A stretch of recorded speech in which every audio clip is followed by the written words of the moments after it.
continuando a segunda preliminar, e também, presidente, assim como Vossa Excelência, eu já havia nominado todos os advogados que fizeram sustentações orais no meu cumprimento pela manhã e volto a cumprimentá-los pelas sustentações orais. Presidente, a segunda preliminar diz respeito à competência tanto do Supremo Tribunal Federal e, em sendo do Supremo Tribunal Federal, há também a impugnação dessa primeira turma ser competente para o processo de julgamento, e se pede, como da tribuna, vários advogados reiteraram um pedido para que o julgamento fosse feito pelo plenário do Supremo Tribunal Federal. Não, aqui, presidente, não assiste razão, ao meu ver, às defesas, primeiro em relação à competência do Supremo Tribunal Federal. Essa matéria já foi pacificada em 1.494 ações. Não, presidente, veja, não é algo novo. Em 1.494 ações, o Supremo Tribunal Federal reafirmou a sua competência para todos os crimes relacionados ao dia 8 de janeiro de 2023. E eu aproveito aqui, presidente, para desfazer uma narrativa totalmente inverídica. Até um dos nobres advogados disse uma questão de terraplanismo.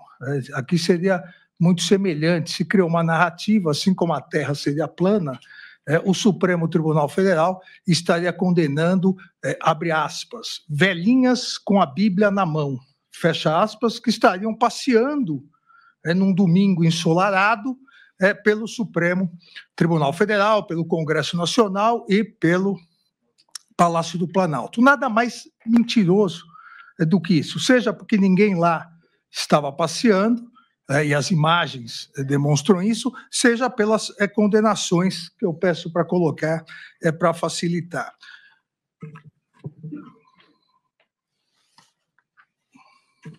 Colocou? Nós até agora, presidente, eu repito, em 1.494 ações, reafirmamos a competência do Supremo Tribunal Federal para todos os casos relacionados ao dia 8 de janeiro. Nós tivemos já 1.029 condenações, 7 absolvições e ainda há 439 ações penais em andamento. Dessas condenações e ANPPs, 1.029. Das condenações, foram 497 condenações. 50% das condenações, 249 condenações, foram apenas penas privativas de liberdade inferiores a 3 anos. Então, das 497 condenações, metade penas inferiores a 3 anos, substituídas por penas restritivas de direitos. As outras, entre 11 anos e 6 meses e 17 anos e 6 meses. Condenados a penas de 17 anos, 43 dos 497 condenados, menos de 10%, e aí porque a culpabilidade devidamente comprovada na dosimetria da pena demonstrava maior gravidade. Agora, o importante aqui, presidente, isso é muito importante, é que das 497 condenações, só 43 têm mais de 60 anos. E, na verdade, se nós pegarmos mais de 70 anos, que foram imagens utilizadas, são 7 condenações. Então, de 497 condenações, e lá também o gráfico, entre 70 a 75 anos, 7. 60 a 69, 36. Ou seja, a grande maioria até 59 anos, 454 condenações. Então, essa narrativa que se criou e se repete através de notícias fraudulentas pelas redes sociais, fake news, de que são mulheres, só mulheres, e mulheres idosas. É totalmente mentirosa. Mulheres são 32% condenadas, homens quase 70%, 68%, e, como eu disse, somente 7 pessoas condenadas com mais de 70 anos. E, presidente, retornando à preliminar, nessas 1.494 ações, o Supremo Tribunal Federal, sempre era uma preliminar, o Supremo reafirmou a sua competência. Foram 1.326 ações penais, sendo algumas já 266 com trânsito em julgado, outras esperando os embargos e outras denúncias recebidas, 1.326 ações que o plenário do Supremo, antes da mudança regimental, recebeu, processou e condenou ou absolveu e julgou, entendendo ser de competência do Supremo Tribunal Federal. Após a edição da emenda regimental número 59, em 18 de dezembro de 2023, e aí se alterou a competência penal, em regra, para as turmas, e à época, por 10 votos a 1, é importante que se diga, o eminente ministro Luiz Fux, que havia, quando o presidente proposto a alteração para retorno ao plenário, votou pela manutenção do plenário, e todos os demais ministros, todos os demais 10 ministros votaram a favor dessa alteração regimental. A partir daí, todas as denúncias, sejam dos casos relacionados ao dia 8 de janeiro, sejam de outros casos, todas as denúncias passaram a ser oferecidas pela Procuradoria-Geral da República nas turmas. Já foram oferecidas denúncias, recebidas, processadas aqui na primeira turma, 168 ações ligadas ao dia 8 de janeiro. E por que isso? Porque fizemos, e todos se recordam, fizemos uma norma de transição. A norma de transição disse que as denúncias já recebidas pelo plenário continuariam no plenário, uma vez que se fixou, naquele momento, o juízo natural. As futuras denúncias, exatamente porque nenhum órgão sabe qual será a futura denúncia, nenhum órgão do Supremo, seja a primeira turma, seja a segunda turma, seja o plenário, uma vez que isso é prerrogativa constitucional da Procuradoria-Geral da República, as futuras denúncias seriam analisadas sempre pelas turmas. E assim o fizemos. Eu repito, só nos casos relacionados ao dia 8 de janeiro, aos crimes relacionados ao dia 8 de janeiro, já fizemos 168 vezes. Ou seja, o tratamento é igualitário a todos os acusados, a todos os denunciados. Não se justifica nenhum tratamento diferenciado em relação a esse ou aquele acusado, a esse ou aquele denunciado. Até porque, como salientei, nas primeiras 3 ações penais que fixaram a competência do Supremo Tribunal Federal, as ações penais 1060, 1502 e 1183, fixei que a responsabilização legal de todos os autores e partícipes de inúmeros crimes atentatórios ao Estado Democrático de Direito, que culminaram com as condutas golpistas do dia 8 de janeiro de 2023, deve ser realizado com absoluto respeito aos princípios do devido processo legal e do juiz natural, sem qualquer distinção. E salientei ainda à época, acompanhado pela ampla maioria do plenário, sem qualquer distinção entre servidores públicos civis ou militares. E isso porque as garantias fundamentais aos princípios do devido processo legal e do juiz natural, diferentemente do que ocorria nas constituições anteriores, essas garantias foram incorporadas no texto constitucional. O que diz o princípio do juiz natural? Que todos têm o direito de serem processados e julgados pelo juiz cujas regras prévias de distribuição determina quais as regras prévias de distribuição em relação a essa denúncia. As regras prévias de definição de competência são aquelas fixadas pela alteração regimental realizada em 18 de dezembro de 2023, que alterou o artigo 9º, inciso 1º, letra L, do nosso regimento interno, fixando as turmas. Qualquer tratamento diferenciado ao presente caso seria um tratamento diferenciado em relação a 168 processos de julgamento já realizados, somente no caso do dia 8. E por que digo isso somente no caso do dia 8? Porque, presidente, as turmas já vêm analisando e em preliminares refutando isso em outros casos. Nós mesmos aqui, a primeira turma, além desses 168 casos, nós afastamos a preliminar de incompetência da turma. Em casos importantes, também afastamos a preliminar em relação ao caso, todos se recordam, da deputada federal Carla Zambelli, a PET 11626, onde recebemos a denúncia dia 29 de 5 de 2024, do deputado federal Domingos Brazão, inquérito 4954, que recebemos em 21 de 6 de 2024, a queixa-crime em relação ao senador Sérgio Moro, na verdade, a denúncia em relação ao senador Sérgio Moro, recebemos 6 de 9 de 2024, recentemente, de relatoria de Vossa Excelência, também recebemos a denúncia em relação aos deputados federais Josimar Cunha Rodrigues, Gil Denemir de Lima Souza e João Bosco Costa, agora, dia 18 de 13 de 2025. Da mesma forma, a segunda turma.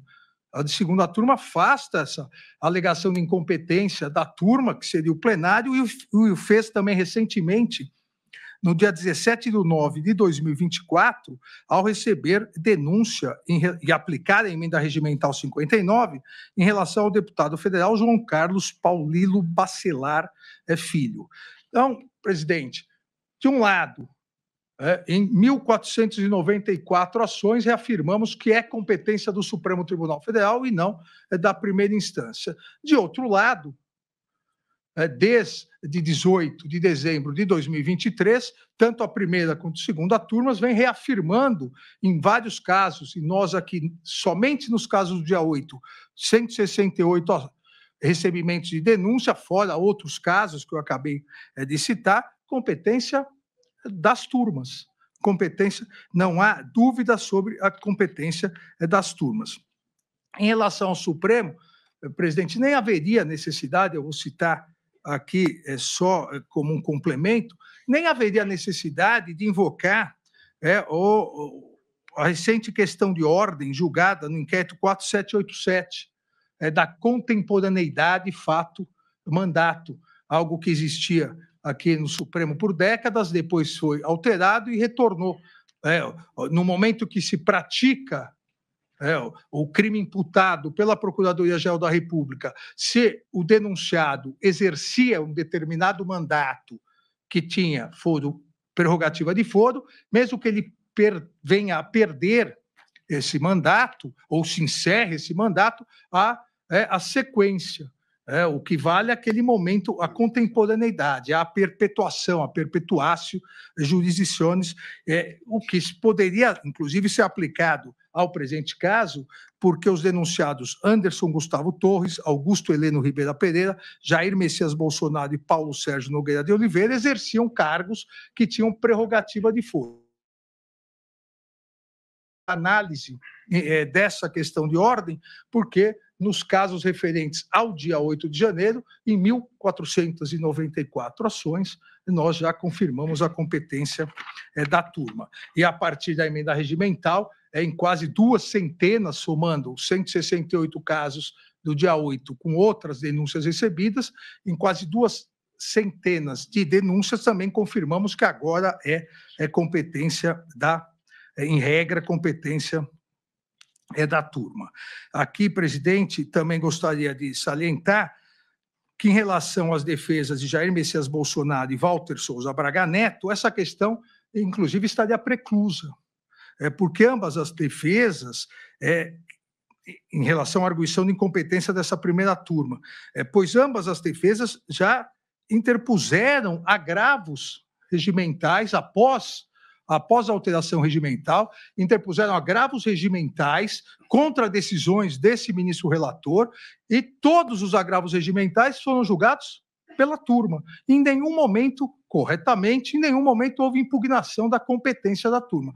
Mas, aqui, em atenção a todas as defesas, eu reiterei todos esses argumentos para evitar que paire qualquer dúvida sobre a competência do Supremo Tribunal Federal e, especificamente, em relação à competência da turma. Mas ainda há dois argumentos que são levantados aqui em relação a essa competência. Um argumento em relação à defesa de Anderson Gustavo Torres, alegando algo também que já é pacificado, não só no Brasil, mas no direito comparado, alegando que atribuir o julgamento, seja a turma, seja o plenário, seria suprimir o princípio constitucional do duplo grau de jurisdição. E isso seria afrontar a Constituição Federal. A Constituição, e é importante que isso se diga, a Constituição não prevê, em momento algum, o princípio do duplo grau de jurisdição. A Constituição prevê o princípio do devido processo legal, e a Constituição indica que a regra é que haja um duplo grau. E isso indica lá no artigo 92, porque prevê juiz de direito e Tribunal de Justiça, juiz federal e Tribunal Regional Federal, juiz do trabalho e Tribunal Regional do Trabalho. Mas, em todos os casos onde há previsão de prerrogativa de foro, como o órgão é colegiado, isso é importante também salientar, é que a ideia do duplo grau de jurisdição é que permita uma revisão de uma decisão monocrática por um órgão colegiado, nas hipóteses de prerrogativa de foro, quando o órgão já é colegiado, não existe, não se aplica o duplo grau de jurisdição, porque o órgão já é colegiado. Isso não é só, presidente, colegas, isso não é só no Brasil. O professor Canotilho aponta que é idêntica à previsão no caso de Portugal, quando há essa prerrogativa, também no caso do direito alemão, quando há uma excepcional prerrogativa no Tribunal Constitucional Federal alemão. E o Supremo Tribunal Federal já pacificou essa questão de algum tempo.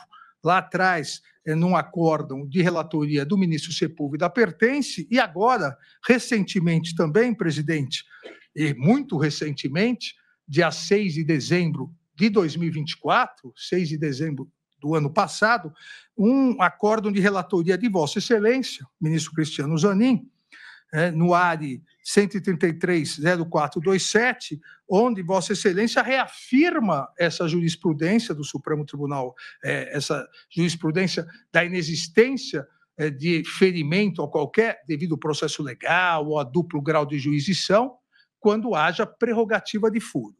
Diz Vossa Excelência no acórdão que foi julgado de forma unânime por essa primeira turma.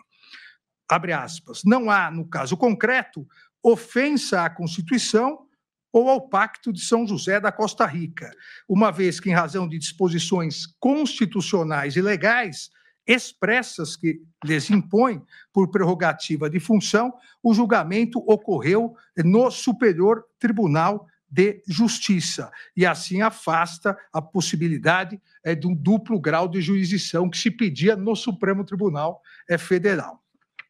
Então, presidente, afasto também essa alegação de incompetência do Supremo Tribunal Federal pelo fato de não possibilitar um duplo grau de jurisdição. E, por fim, também, presidente, afasto aqui uma última argumentação da defesa do denunciado Jair Messias Bolsonaro, que foi reiterado aqui na sustentação oral do advogado Celso Vilardi, sobre o argumento de que a competência seria do plenário em razão do denunciado ter exercido o cargo de presidente da República Federativa do Brasil à época dos fatos narrados. Então, o doutor Celso Vilardi argumenta subsidiariamente que, uma vez fixada a competência do Supremo, como à época ele era presidente, um dos denunciados, Jair Messias Bolsonaro, era presidente da República, deveria se manter o foro. Seria a exceção que o nosso regimento interno, no artigo 5º, estabelece. Presidente dos poderes, e aqui especificamente o chefe do Poder Executivo, ele deve ser processado e julgado no plenário. E por que isso? Há uma justificativa, obviamente, para a aprovação dessa regra regimental, há uma motivação para isso. No tocante ao Poder Executivo, a expressa e excepcional, porque é uma exceção, inclusive mantivemos essa exceção na alteração regimental. Essa expressa e excepcional previsão de que a competência é do plenário para o chefe do Poder Executivo fundamenta-se na existência de um regime jurídico constitucional diferenciado a quem está exercendo a chefia de Estado e de governo. É uma previsão que decorre principalmente do artigo 86, parágrafo 1º, inciso 1º da Constituição. O que prevê o artigo 86, parágrafo 1º, inciso 1 da Constituição Federal? Que no caso de recebimento da denúncia pelo Supremo Tribunal Federal, o presidente da República ficará afastado do seu cargo, do exercício do seu cargo, por até 180 dias. Em virtude dessa sanção preliminar, o afastamento do cargo do presidente da República por até 180 dias, com o recebimento da denúncia pelo Supremo Tribunal Federal, o Supremo Tribunal Federal entende que, excepcionalmente, no caso de denúncia contra o presidente da República em exercício, é o plenário que é o órgão competente. Até porque, presidente, colegas, há também uma outra previsão. O Supremo Tribunal Federal só pode analisar a denúncia em face de um presidente da República se a Câmara dos Deputados autorizar por 2/3.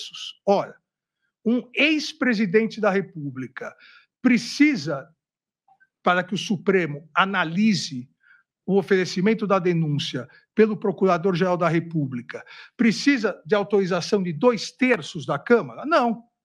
Essa previsão de 2/3 e essa previsão do julgamento pelo plenário é exatamente para garantir um obstáculo maior para que o presidente da República eventualmente seja afastado do seu cargo por 180 dias. Quem é ex-presidente, obviamente, não pode ser afastado de algo que não exerce mais. Consequentemente, as razões da exceção do artigo 5º do nosso regimento interno, no seu inciso 1º, não se aplicam ao ex-presidente. Diante dessas alegações, presidente, pontuando cada uma delas, afasto ambas as preliminares, incompetência do Supremo e a incompetência, no caso de reconhecimento da competência do Supremo Tribunal Federal, afasto a alegação de incompetência desta primeira turma, mantendo o julgamento nessa primeira turma. Eu voto, presidente. Como voto, ministro Flávio Dino. Senhor presidente, apenas um esclarecimento no mundo dos fatos. Quando se processou essa mudança regimental, remetendo às turmas os julgamentos criminais, eu aqui não estava. Foi em 2023. E a proposta do eminente presidente foi acompanhada pelos ministros Edson Fachin, Dias Toffoli, Gilmar Mendes, Cristiano Zanin, Alexandre de Moraes, Carmen Lúcia, Cássio Nunes Marques, André Mendonça. A única ressalva foi do ministro Luiz Fux. Ou seja, nesta cadeira existia uma possibilidade de uma vaga a ser provida por qualquer outro dos ilustres colegas da Corte. Então, não houve uma definição casuística quanto à primeira turma. tampouco da minha participação, até porque bastaria que um dos eminentes colegas da segunda turma tivesse pedido remoção, que eu aqui não estaria e não teria tido a oportunidade de aprender com os ilustres advogados, que os invejo na medida em que não tive ainda o privilégio de ocupar a tribuna do advogado do Supremo. O ainda fica por conta da minha natureza cristã. Acredito que depois dos 75 anos, Deus me dando vida, talvez estejamos juntos aqui. Já que o doutor Vilardi, o senador Demóstenes e todos, doutor Juca e todos os outros são bem mais jovens do que eu. Estaremos juntos aqui na tribuna. De modo, senhor presidente, que esta é uma definição que se conjuga exatamente com o princípio do juiz natural, como foi referido pelo eminente relator. E o princípio do juiz natural exige pré-constituição e estabilidade. Porque se houver alteração de competências de acordo com o nome do eventual denunciado, ou de acordo com a cor da capa do processo, ou de acordo com a data, nós temos o risco de vulneração a outro princípio fundamental, conexo ao do juiz natural, qual seja o da isonomia. O eminente ministro Alexandre de Moraes lembrou, são milhares de julgamentos. Aliás, um dos ilustres advogados disse da tribuna com correção: os fatos são idênticos. E é por isto mesmo que o julgamento deve permanecer na primeira turma, porque é esta competência que deriva do princípio do juiz natural e garante a congruência interna no julgamento e, portanto, a igualdade de todos perante a lei.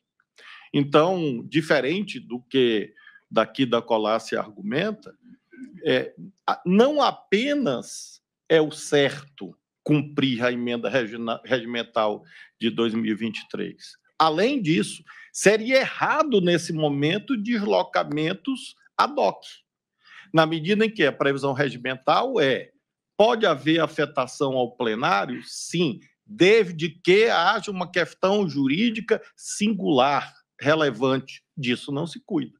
E se houvesse, eventualmente, esse deslocamento, que obviamente não é o caso, sacrificar-se-ia o princípio do juiz natural, por-se-ia em risco o princípio da isonomia, e por isso mesmo penso que o eminente relator, o ministro Alexandre de Moraes, lembra as balizas pelas quais, simultaneamente, deve-se firmar a competência da primeira turma, juízo pré-constituído e que já exerceu essa competência em milhares de casos iguais, assim como também afastar os argumentos conducentes à elisão da competência do Supremo. Apenas uma nota relativa a esta temática do artigo 86, lembrar que, de fato, é um regime excepcional e, por isso mesmo, não comporta aplicação extensiva ou analógica. O artigo 86 se refere exclusivamente ao presidente da República, até por incompatibilidade lógica. Lá está dito que a Câmara autoriza, lá está dito que ao recebimento de uma denúncia, ao afastamento do titular do cargo. Então, até materialmente se evidencia que o artigo 86 é inaplicável para os fins de mudança da competência da primeira turma. Portanto, com essas breves considerações, acompanho o relator. Como vota o ministro Luiz Fux? Senhor presidente, egrégia turma. Senhor presidente, foi muito bom o ministro Dino relembrar que, em caso não tão recente, houve quase que uma unanimidade e eu fiquei vencido. Eu sempre costumo dizer que pior do que o juiz que não sabe direito é o juiz incoerente. De sorte que eu gostaria aqui de pedir vênia para manter a minha incoerência sobre os seguintes argumentos. Em primeiro lugar, essa matéria não é tão pacífica assim. Essa matéria já foi mudada e remudada e voltou-se à tese originária várias vezes. Primeiro, no meu modo de ver, se essa matéria fosse tão pacífica, depois da mudança do regimento, dias atrás, desse mês, 11 de março de 2025, 11 de março de 2025, eu votei na companhia de outros colegas e fiquei vencido. E por quê? Porque ou nós estamos julgando pessoas que não exercem mais função pública e não têm foro de prerrogativa no Supremo, ou nós estamos julgando pessoas que têm essa prerrogativa e o local correto seria, efetivamente, o plenário do Supremo Tribunal Federal. O fato de que há inúmeras ações que já foram julgadas assim decorre exatamente de que o número de partes envolvidas nesse processo é multitudinário. Mas, se nós formos analisar a história, desde a súmula 394, que dizia que não se poderia aplicar o foro para uma questão de isonomia, autoridades deveriam se submeter ao Supremo. Depois, mais uma vez, que não deveriam se submeter ao Supremo. E agora, essa última fórmula da questão de ordem no inquérito 4787, do qual restei vencido, reconheço, restei vencido, assentou-se efetivamente que, digamos assim, essa competência não prevaleceria e prevaleceria, então, a questão da competência do Supremo Tribunal Federal, ainda que os agentes não exercessem mais cargo público. O ministro Celso de Mello, nosso professor de todos nós, dizia essa competência de foro não deve nem criar privilégios e nem criar justificativas e restrições a quem quer que seja. Então, eu sempre procurei seguir esse entendimento. Por outro lado, me chamou muita atenção que foi que foi depois do modificação dos regimentos, foi 11 de março, nós estamos no dia 25. E eu votei em companhia de vários outros colegas, e nós já estamos vencidos. Então, não é uma matéria pacífica. E a questão do número de ações que foram julgadas, isso não impede que a mão depois se reflita sobre essa questão. Tanto mais que aqui é importante, aqui a incompetência absoluta é um vício que é passível de ser alegado, inclusive, na reincidibilidade do julgado. E nós aqui, na primeira turma, temos vários habeas corpus, vários que foram impetrados e, por incompetência absoluta, foram concedidas as ordens. Então, eu peço todas as vênias para manter a minha coerência de que manifestei semana passada. Eu não posso mudar de opinião de uma semana para outra. E quero deixar bem claro, mas entendo que isso não foi dito nem de longe, que essa posição de vários colegas vencidos não levou em consideração nem capa de processo, nem nome de ninguém. Isso é uma resposta técnica decorrente não só do nosso preparo científico no campo do processo, mas também da nossa independência, que é insindicável por quem quer que seja. Então, eu peço todas as vezes para acolher essa preliminar. Como vota a ministra Carmen Lúcia?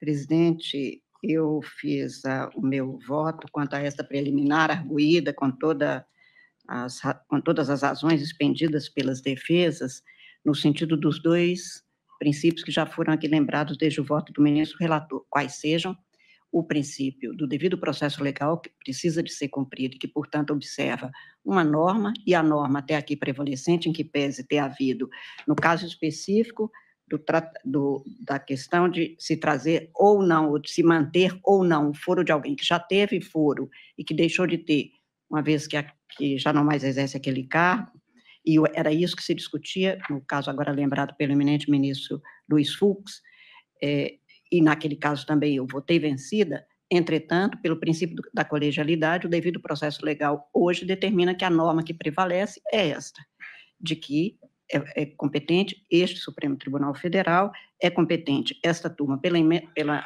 norma regimental que agora prevalece e, como eu digo sempre nos meus votos, ainda que vencida, quando eu sou vencida pelo princípio da colegialidade. E o plenário tendo decidido, o Supremo decidiu, e eu acato, como nós fazemos acatar todos os que são julgados pelo Supremo. Não seria diferente comigo. E, principalmente, no meu voto, que eu estou levando em consideração com ênfase, como fundamento, é o princípio da isonomia. Se nós julgamos todos os casos referentes aos mesmos fatos, como aqui já foi lembrado, nesta primeira turma, ou se teria nulidade de tudo que foi feito, e aí são de todos os processos que foram mostrados aqui, relatados pelo eminente ministro Alexandre de Moraes, ou este caso passaria a ser agora um norte para que a gente desfaça tudo e volte a fazer, sendo que nós consideramos que era válido porque foi questionado, foi respondido pelo plenário do Supremo, pela maioria, mas é o plenário, e se a decisão for de um ministro, é o Supremo falando, se for de uma turma, é o Supremo falando, se for do plenário, muito mais é o Supremo falando. Razão pela qual, senhor presidente, com base, portanto, na competência que foi estabelecida por norma regimental e que está prevalecendo, e prevalecendo para todos os julgados referentes a esses mesmos fatos em todos os casos anteriores, quer pelo princípio do devido processo legal, que determina que as normas são estabelecidas em nome do princípio da segurança jurídica, quer, especialmente, em nome do direito que todo mundo tem, todo jurisdicionado tem, de ser tratado igualmente a todos os outros, incluída aí a questão da competência do julgador, que é o princípio do juízo natural. Eu estou votando no sentido de rejeitar essa preliminar, senhor presidente, com as vênias dos entendimentos contrários e com todos os argumentos que foram apresentados pelas nobres defesas. Também eu aqui pedindo vênia ao eminente ministro Luiz Fux, estou acompanhando o eminente relator pela rejeição dessa preliminar, diante dos inúmeros julgamentos que já ocorreram e nos quais eu me manifestei exatamente pela competência do Supremo Tribunal Federal e também da primeira turma, assim que houve a mudança regimental através da emenda regimental 58 de 2023. Então, mantenho também aqui a minha coerência, ministro Fux, pelos pronunciamentos anteriores em situações que envolviam exatamente atos relacionados ao dia 8 de janeiro, no sentido de reconhecer a competência do Supremo Tribunal Federal e, como eu disse, da primeira turma após a mudança regimental. Quanto à questão da suposta violação ao duplo grau de jurisdição, o eminente relator também já fez referência ao precedente, o RHC 79.785, da relatoria do ministro Sepúlveda Pertence, no qual se enfrentou essa questão e o Supremo assentou que a competência constitucional prevalece em relação a outras normas previstas em pactos internacionais.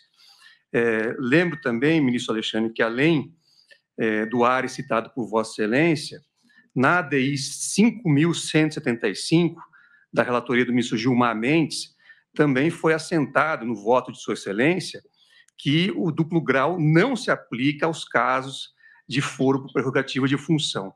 Então, também há um outro precedente nessa mesma direção, de modo que eu estou acompanhando na íntegra Vossa Excelência, pedindo vênia mais uma vez ao eminente ministro Luiz Fux.